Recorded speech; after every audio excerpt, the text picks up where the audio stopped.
we'll get underway. With that, we'll get underway.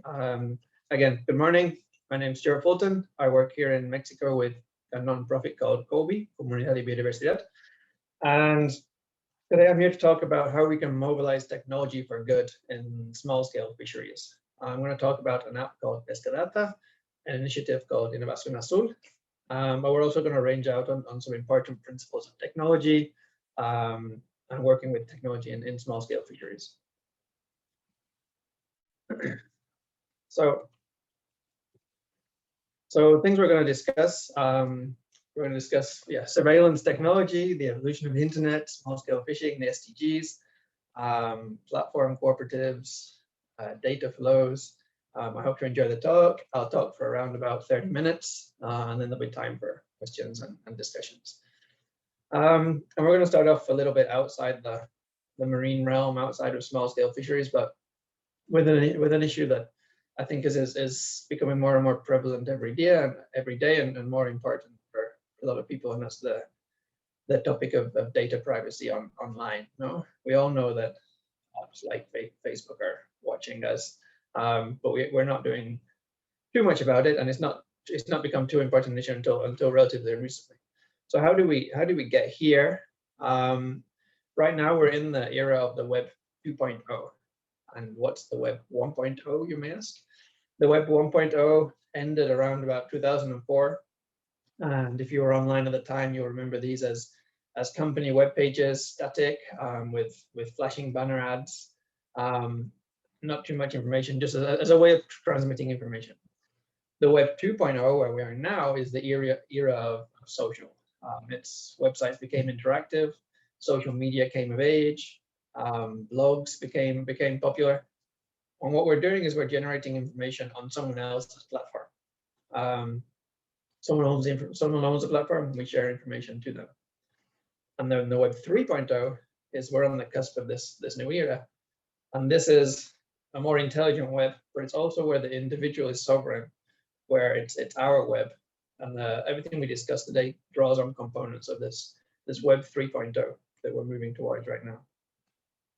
So going back to fisheries, small-scale fisheries and small-scale fishing communities are particularly vulnerable to global shocks and changes, whether that be climate change, economic changes, and whatever more apparent with the COVID-19 pandemic.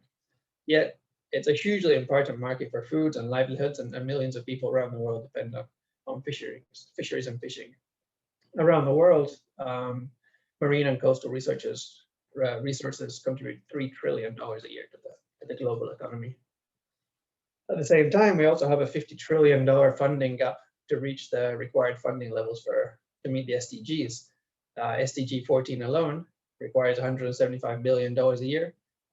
But if we compare that to a $3 trillion a year market, that's not a particularly bad deal. So we need to work towards meeting these SDGs as a way to ensure the ocean economy continues to contribute as it does now.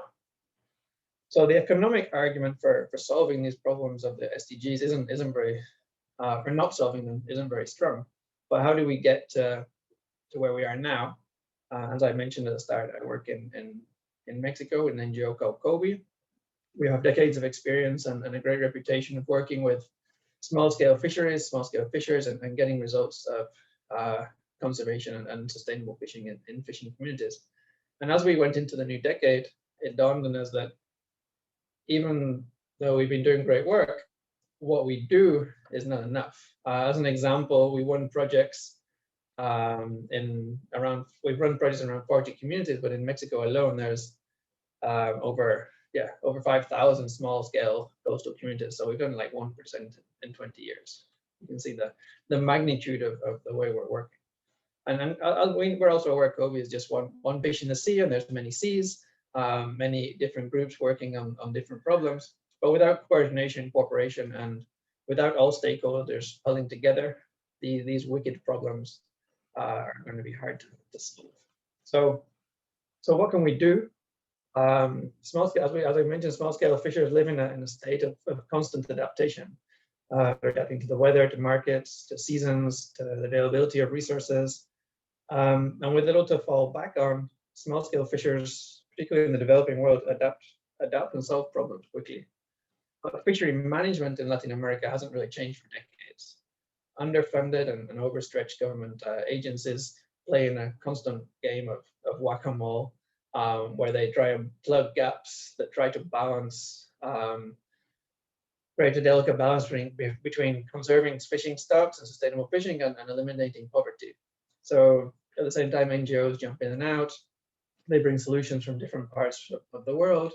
Some of them lack the social context or sensibilities to create a long-term impact, particularly once the NGO has left to move on to a new place. And if we speak in technological terms, this would be something that's ripe for disruption. So at the same time, technological revolution is already taking place in fisheries. I'm sure many examples come to mind. We have AI video analysis, acoustic detection, blockchain traceability, satellite tracking, cloud-based analytics. This is underway. But a lot of these projects are very much a Web 2.0 approach, where it's your data, but my platform. And then this centralization and exploitation of data is sort of built into the Web 2.0 business model. So many of the things we're already working on in technology and fisheries is things that in other areas people have spent 20 years trying to overcome. So as we move into this Web 3.0 era, how do we change this vision, and how do we apply principles from this Web 3.0 to sustainable fisheries and take a bigger leap forward? So decentralized technology and data with meaningful peer-to-peer interactions mean that users get a lot more out of this type of model. It also means that we can leverage the work of hundreds of thousands of people working in small-scale fisheries to work towards these big goals, rather than distributed and uncoordinated actions taking place in different places. So for this, we need to think like a startup. A startup doesn't create a product that works for a small number of communities over decades. No, it wants to grow and meet the needs of the highest number of people it can. Technologies provide this platform. No, technology is evolving rapidly, and by taking a startup approach to conservation, Innovacion Azul and its partners can allow the collective development, sharing, and scaling of solutions to this ocean crisis. And to do this, we need to create with a digital infrastructure. So data collection in the ocean is exploding. Data, as they say, is the new currency, or the new oil that lubricates the economy and flows between individuals and institutions. Yet a lot of ocean data is locked away in silos. You know? Either it's jealously protected, or it's just filed away and never really seen the light of day. And as we also know, unused data is useless data. So considering the investment made to collect, to store, and to curate this data, whether that be thousands of days in the field, hundreds of surveys or transects, its underutilization is incredibly inefficient, and it also leads to missed opportunities and a massive replication of effort. Or even worse, this continued collection of baseline data that, as if no one had ever done it before. So right now we've just entered into the decade of ocean science for sustainable development, and we're living on this cusp of this moment, which I mentioned before, where we recognize the value of our data. And at the same time, during the past 12 months, the internet giants are coming under pressure, more pressure now, to really accredit those whose data it is and where on who they've been building their business model. So now more than ever, the individual or the organization can and should own their own data and have decision-making powers over its use. So by creating this digital infrastructure and incentives to maximize the value of data, we can improve data collection on a massive scale, whilst at the same time empowering the user. And we can also build in metrics and ways to measure important contributions to international goals, such as the SDGs and FAO small-scale guidelines for small-scale fisheries, which I'll talk a little bit more about a little bit later on. So just as in the Web 2.0, in the Web 3.0, data is still very important. Our data are still very important, but we need to recognize whose data it is and respect that. Everyone working in fisheries in different areas has or needs data. This provides opportunity for value creation. Just as an example, fishers have catch data. Governments and researchers want it. Fishers want weather data. Governments and companies have it. It's a long list. There's some examples on the screen, but definitely not limited to those. And then with a Web 3.0 digital infrastructure, we can manage these data flows through interrelated layers of technology that maximize value and also allow knowledge and innovation and capital to flow back to the stakeholders. So these are important infrastructure changes rather than changes in the type of data. And as I mentioned before, each user should be sovereign in the way that they can decide how and who to share and with who to share their data. As an example on the screen, we have individual data that's ours, like our address and our date of birth, which is generally not shared widely. We also have organization data, like landings data catches that I, as a fisher, might want to share with my cooperative, or probably should share with my cooperative. We also have mutual data that we agree to share. Maybe I agree to share a portion of my catch data with a researcher who's working on a project. And there's also contextual data, which is aggregated data, anonymized data, for example, numbers of fishers in a country or a state. So to design all this, we need principles. I won't go into all of them, but I do highly recommend checking out the web address on the screen at the bottom corner. It goes into more detail. But a citizen-centric approach means designing to meet the needs of the participants. This sounds simple, but are we always sure that our goals are, as technology designers or platform designers, are aligned with those of a small-scale fishing community in a remote part of Latin America? We need to design modular and scalable systems that can be adapted to meet the highest number of users possible. And we also need to measure our impact, connect to rather than replicate other systems as well. That's a key part. There's already a lot of technology out there that works. The best way is to connect and replicate. So this is where Innovación Azul comes in. Our digital logbooks and fishing organization management tools can be adapted to a wide range of scenarios by fishers looking to modernize their processes and digitalize their work. By including a marketplace for ideas, services, and goods, we can promote local economies, but also incentivize sharing. And then our built-in data aggregators for contextual data allow previously invisible contributions to the international agendas, such as the SDGs or small-scale fishery guidelines, to be documented from the ground up. And finally, our forums allow conversations and human-human interactions to permeate the experience.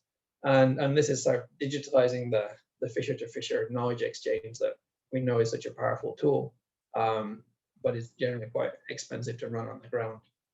And usually is mediated by third parties, which is an NGO. And then PescaData this is our gateway app. We spent 2020 beta testing, and in February this year, it's been fully available for use. It's on both app stores.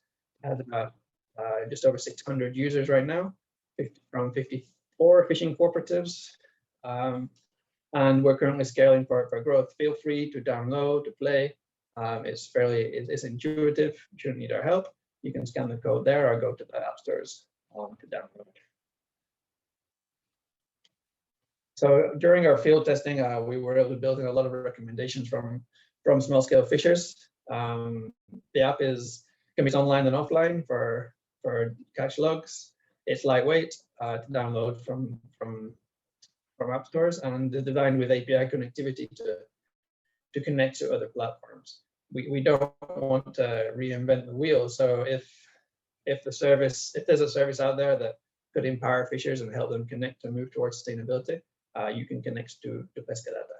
So the idea is to make a seamless technological experience for end users and not create digital data silos that limit potential.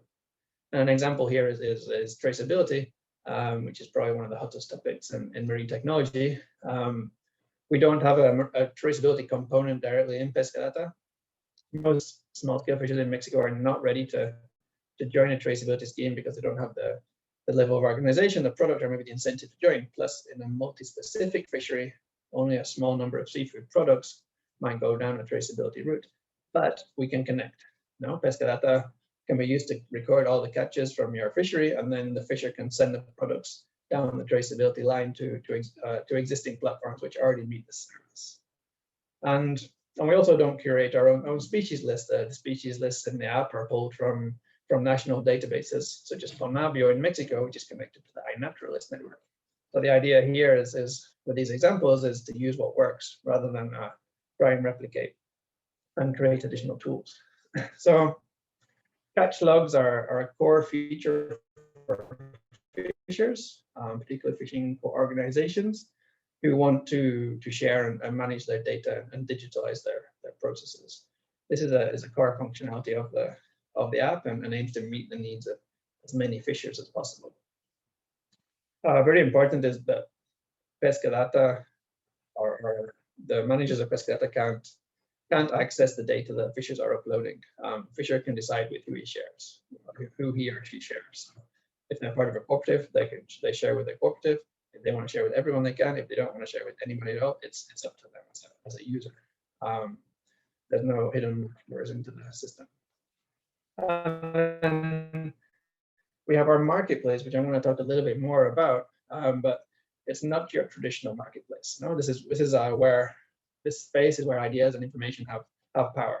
When you go to the market, you don't just go to buy some tomatoes or some potatoes. There's hustle and bustle. You see your neighbor, you stop for a chat, a coffee, and yes, you can go and sell your fish, but that's not our only goal. There are other platforms out there that already have electronic or e-commerce for seafood products, and we'd be much more happy to connect to those rather than replicate it ourselves. But if you're a fisher in a small coastal community and you need a spare part for your outboard motor, you can search for who has that product within a 30-kilometer radius or whatever you set in the application. You can offer your services if you're an outboard motor mechanic or you know how to repair fishing nets or fishing gear. And the idea is that you can connect to people in your community, in your state, in your country, to offer your services and also create discussions around these points. So you can participate in more in-depth discussions to solve these big problems that we have in fishing in general, either in your fishing cooperative, in your community, in Latin America. It's a much more social space than just being for buying and selling. And at the same time, you don't just need to be a fisher. If you're a researcher, you can use the space to get into touch with fishers working with species or catching species that you're interested in as a researcher. If you're a corporation or a company, you can use the network to reach out to fishers to position products or collect market research. And civil society organizations and NGOs can work with hundreds of thousands of fishers to document how they're adapting to change, to work together. And the distributed ledger technology that underlies the ecosystem is the way that information is value tracked and exchanged. So it provides the underlying digital infrastructure. So as we scale up to include the 300,000 small-scale fishers in Mexico and over 1 million in Latin America, what can we do when we reach this scale, this level? One of our big areas that we can measure where contributions to the SDGs and how small-scale fishery guidelines are being made. Does a small community have a community marine reserve? This is very rarely captured in national statistics, but with our public and private dashboards for fishing organizations, these data aggregators can catch things like this and help both document and incentivize best practices and also identify gaps. So that's a key part of where we can work at scale, but also have these bottom-up data aggregators that are going to be a key component of this as we scale. And then finally, well, coming towards the end, peer-to-peer networking is obviously nothing new online. But how do we digitize the fisher-to-fisher exchange? As we know that the fisher-to-fisher exchange is very powerful, it's a very powerful tool. So by connecting fishers to share ideas directly, we both protect sovereignty of the idea remains with the person who's sharing it, and we're also creating spaces to discuss what interests the fishers. How can they work together to co-create solutions to common problems, and how do we empower fishers and other stakeholders to create this effective digital collaboration? As an example, a little before the pandemic, fishers in Baja California began to send us photos of lobsters with soft shells. Their buyer was rejecting them, and they were concerned. In this area, we work a lot with Stanford University, so we sent the photos to the experts, and we waited. By chance, we also had a meeting with some fishers from the Caribbean region, and we showed them the photos, and yeah, immediately they said, "Oh, that's fresh water." But there isn't much fresh water in Baja California. It's a desert. So when we reported this back to the Baja California fishers, it turns out they'd had unseasonal rains, and all the soft lobster was being caught on one side of the island facing a bay. A couple of weeks later, the experts from Stanford got back, and yeah, they said fresh water too. So here we can see how the feedback loop between the fishers can be much faster. A fisher from 3,000 kilometers away can help solve the problem of a fisher on the other side of the country, with this very fast feedback loop. And it's just it's not the knowledge isn't the problem; it's the creating the connection that we need to do to collectively improve these innovations and these changes. And we imagine this network of fishers communicating, connecting, and discussing peer-to-peer directly across Latin America. A network of this size has many advantages. Fishers can work together to solve problems that are common to their fisheries, their communities, and their countries. And as Bill Clinton once said, most problems have been solved somewhere. The challenge we have right now is creating the connections, replicating, and scaling what works. So how do we manage this? How do we govern this? Luckily, governance structures exist for this type of network. The platform cooperative is one such type. Platform cooperatives are like normal cooperatives. They just exist and operate digitally. They're owned and operated by those who use them.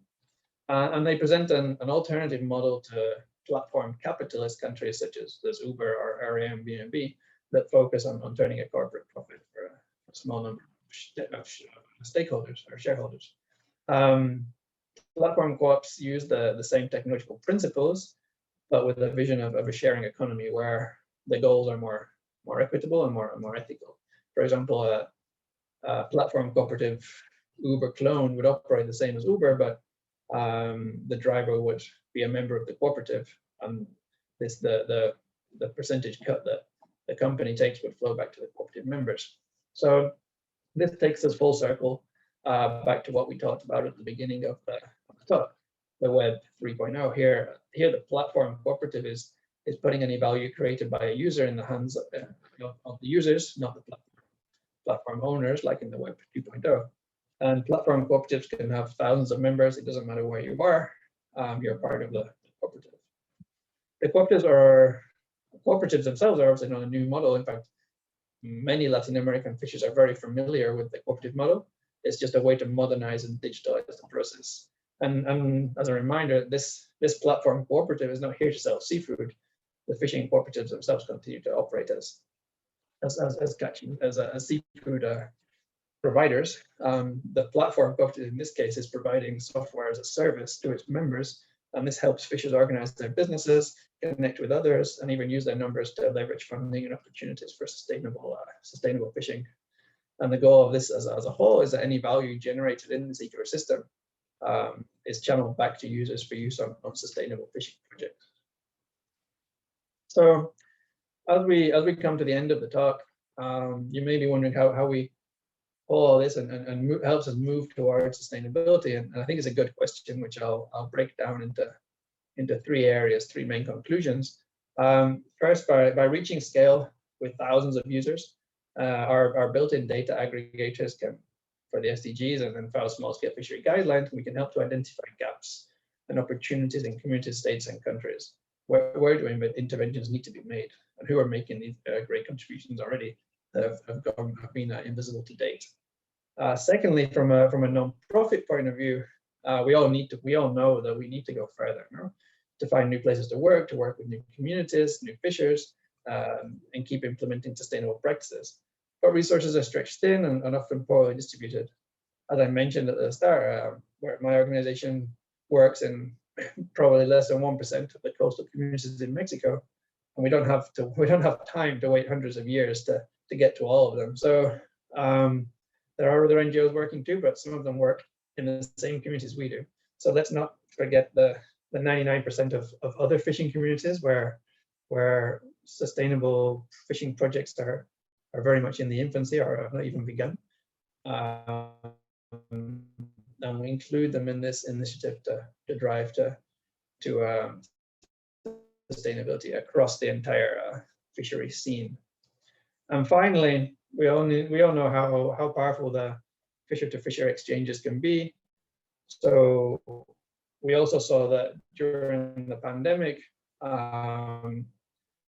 many of these fisher-to-fisher experiences had to transition to a digital way, and we're seeing that newer generations of fishers are digital natives, and this is a relatively natural transition.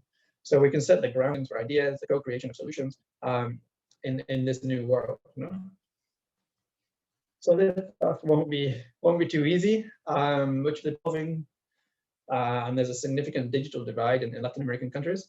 There's areas with limited access to internet or technology. However, this is again changing. It's a rapidly changing scene. It's advancing very quickly, and that shouldn't mean that we fall back on already outdated or extractive uses of connect, collaborate.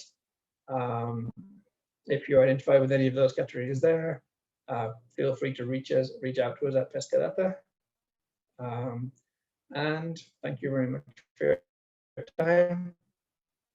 If there's any questions in the chat, I will have a quick look now. Thank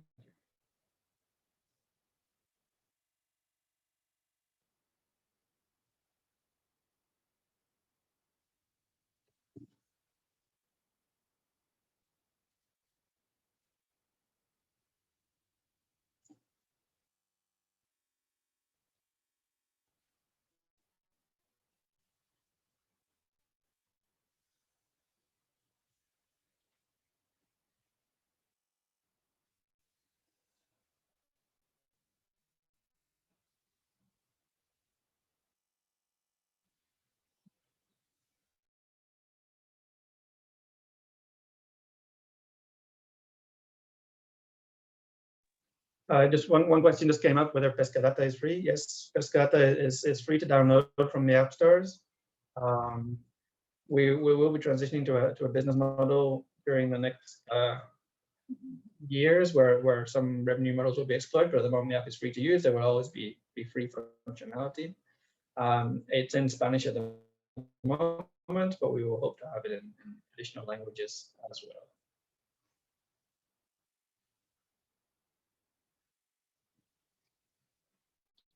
And you can find it at PescaData in Apple or Google Play. Searching for PescaData, you can find the app to download.